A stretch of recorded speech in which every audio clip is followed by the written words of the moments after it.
বিসমিল্লাহিররহমানিররহিম। আসসালামু আলাইকুম দর্শক, কেমন আছেন? আশা করি ভালো আছেন।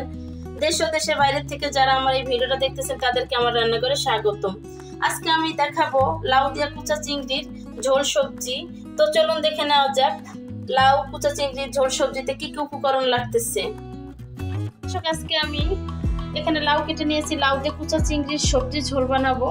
এখানে আমি নিয়েছি কুচা চিংড়িটাকে ধুয়ে কেটে পরিষ্কার করে নিয়েছি, পেঁয়াজ কুচিয়ে নিয়েছি, জিরা ধনিয়ার গুঁড়া, হলুদের গুঁড়া, মরিচের গুঁড়া, কাঁচামরিচ ফালি করে নিয়েছি, লবণ নিয়েছি, আদা বাটা নিয়েছি। এখানে আমি সাদা তেলটা নিয়েছি। এখন আমি সাদা তেলটা আগের থেকে প্যানটা বসিয়ে রেখেছিলাম, আমি ধুয়ে পরিষ্কার করে দিয়ে দেব। যেহেতু লাউর সবজি তেলটা খুবই পরিমাণে কম দিতে হবে, নাহলে খুব ভেসে উঠবে। আমি দিয়ে দিচ্ছি পেঁয়াজ কুচানো, দিয়ে দিয়েছি পেঁয়াজ কুচানোটা। এখানে খুব সুন্দর করে নেড়েচেড়ে আমি এটাকে নরম করে নেব। পেঁয়াজটা নরম হয়ে গেছে, এখন আমি আদা বাটা এবং গুঁড়ো মশলাগুলো দিয়ে দেব। দিয়ে দিলাম গুঁড়ো মশলা, দিয়ে দেব আমি আদা বাটাটা। এখন আমি একটু মিলিয়ে নেব, আর ওই মশলা ধোয়া পানিটা আমি দিয়ে দেব। এখন আমি নেড়ে মিলিয়ে নিচ্ছি খুব সুন্দর করে।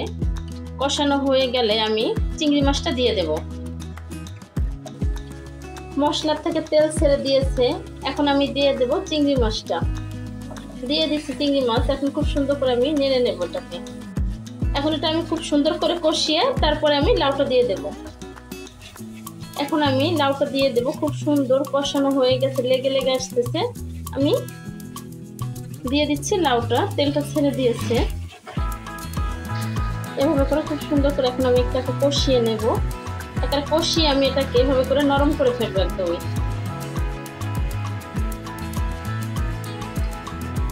এটা আপাতত কোনো পানি টানি কিছুই দেবো না, আমি একদম সুন্দর করে একদম সিদ্ধ করে ফেলবো। কষিয়ে পানি বের হয়ে যাবে।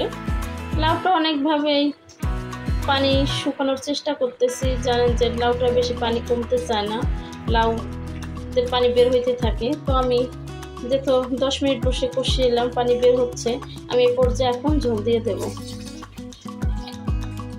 ঝোলটা বেশি দেবো না, একদমই লাউ সিদ্ধ হয়ে গেছে। এখন আমি 5 মিনিটের জন্য ঢেকে দেবো, কারণ কষাতে কষাতে অলরেডি সিদ্ধ হয়ে গেছে লাউটা।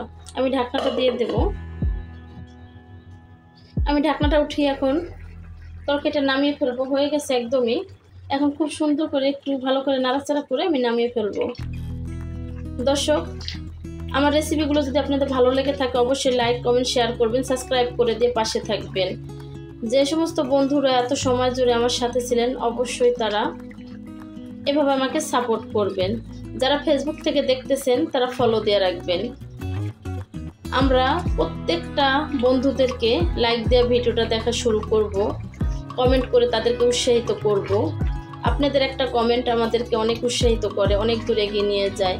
মনের জোর সবচেয়ে বড় জোর। আপনারা যখন সুন্দর একটা কথা বলেন তখন অনেকটা মনের জোর বেড়ে যায়। এরকম করে ভালোবাসা দেবেন প্লিজ। কাউকে আমরা ছোট করে দেখব না। সে যদি ছোট হয় তারপর আমরা তাকে ছোট করে দেখব না, তাকে আমরা আরও এগিয়ে নিয়ে যাব ইনশাল্লাহ। এখন এটা আমি নামিয়ে ফেলবো। দর্শক, হয়ে গেছে আমার লাউ দিয়ে কুচা চিংড়ির ঝোল সবজিটা। আমার রেসিপিগুলো যদি ভালো লেগে থাকে অবশ্যই লাইক, কমেন্ট, শেয়ার, সাবস্ক্রাইব করে দিয়ে আমার পাশে থাকবেন। এত সময় জুড়ে যে সমস্ত বন্ধুরা আমার সাথে ছিলেন তাদেরকে অসংখ্য ধন্যবাদ। এভাবে আমাকে সাপোর্ট করবেন, আমার সাথে থাকবেন। আজকের রেসিপি এই পর্যন্তই। ভালো থাকবেন, সুস্থ থাকবেন, আশপাশে মানুষকে ভালো রাখবেন, চলার পথে সতর্ক হয়ে চলবেন। আল্লাহ হাফেজ।